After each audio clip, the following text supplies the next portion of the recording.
ishga, mehnatga toqati yo'q, yalqov, tekinxo'r bo'lib o'sgan, keyin katta bo'lgandan keyin bola chaqani boqishga ham qiylanib qolgan odamlarni ko'rganingda, bu ular uchun or, nomus, uyoq bo'ladi.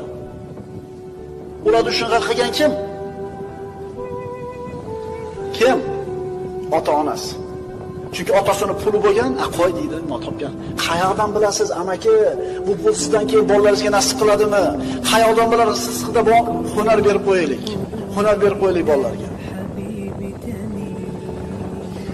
Umar ibn Xattob aytgan, albatta bu qo'llar ishlash uchun yaratilgan. Agar ularni toat bilan mashg'ul qilmasangiz, bu qo'llar sizni ma'siyat bilan mashg'ul qilib qo'yadi. Qarang, Sirin, Muhammad ibn Sirin otasi Sirin, qulida ozod bo'ladi, hunari bor ekan, darrov jamiyatda o'rnini topib, ishini to'qib keta oladi. Agar hunari yo'q bo'lganda-chi? Hunar yoshlikda o'rganiladigan narsa. 30 ga kirgandan